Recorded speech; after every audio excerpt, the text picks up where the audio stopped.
Terima kasih kerana masih sudi bersama kami. Untuk slide kali ini, kami akan mengupas berkaitan dengan kerja secara berpasukan.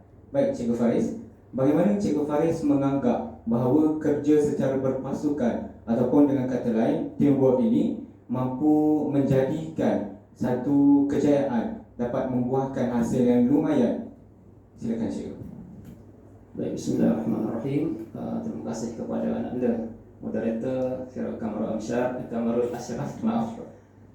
kepada anda Khairul Amsyar selaku anak didik cikgu lah untuk pidato. Baik, bagaimana membina teamwork? Yang pertama, apa yang cikgu nampak lah, perlu ada keserasian.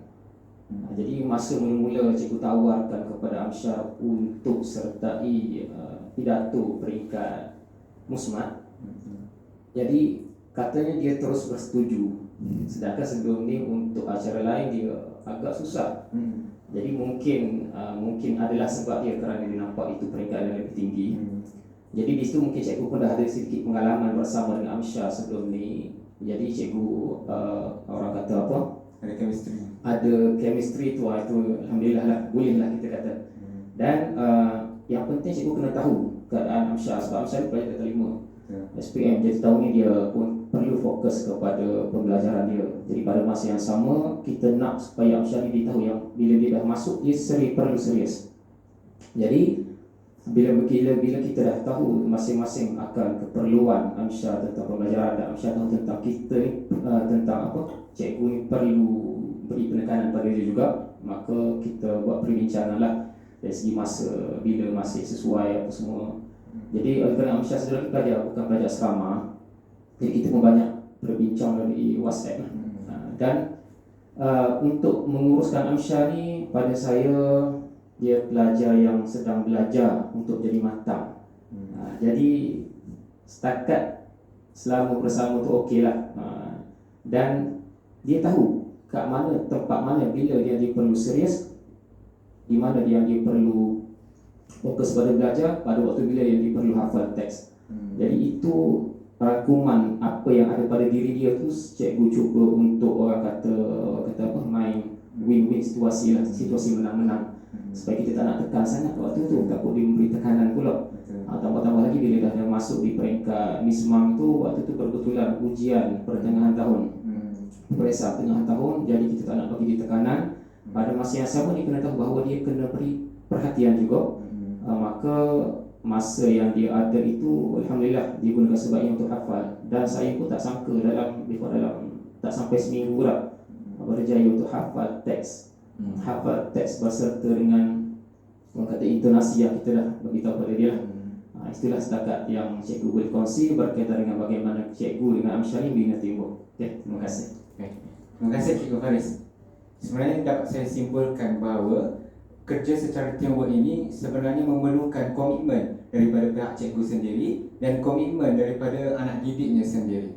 Benarlah kata pepatah Arab, laula murabbi ma araftu rabbi. Kalau tidak kerana murabbiku, kerana guruku, aku tidak mengenal siapa Tuhanku. Baik, kita berbalik kepada Khairul Amsyar pula.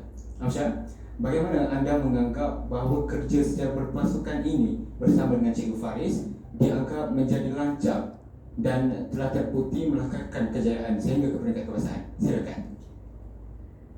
Pada pendapat saya rasa faktor yang menyebabkan kelancaran dalam saya menyertai Mismam sebab tahun sebelum ini, iaitu pada tahun 2019, saya telah dilatih oleh Cikgu Faris untuk menjadi pengurusi majlis dalam program, dalam majlis graduasi tingkatan 5.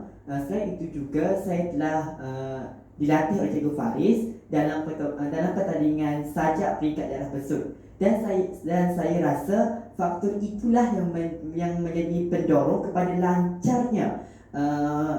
lancarnya ketika saya menjadi peserta syarahan bahasa Melayu dalam peringkat musmat. Dan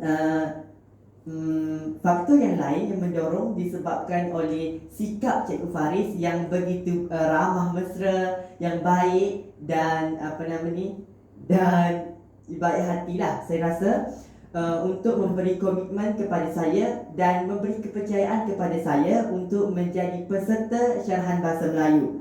Selain itu juga, seperti yang Cikgu Faris sedia maklum, bahawa saya telah menghafal teks dalam masa seminggu dan saya memanfaatkan sepenuhnya masa untuk menghafal skrip, sebab saya rasa kalau saya tidak menghafal skrip, dia akan memberi bebanan dan kesukaran dalam proses latihan. Selain itu juga, saya bertanya kepada Cikgu Faris melalui WhatsApp, saya bersemuka tentang sebarang masalah ataupun kemelut yang timbul semasa saya berlatih dalam syarahan bahasa Melayu. Selain itu juga, saya telah berbincang dengan Cikgu Faris untuk berlatih pada masa yang telah ditetapkan, sebab saya tak nak untuk mengganggu masa PDPC di sekolah. Sebab itulah saya mengambil keputusan untuk berlatih pada waktu rehat, pada waktu yang lapang sahaja, sebab saya akan menghadapi peperiksaan SPM pada tahun ini. Dan saya rasa tindakan sewajarnya perlu diambil agar tidak memberikan kesan atau implikasi yang lebih serius.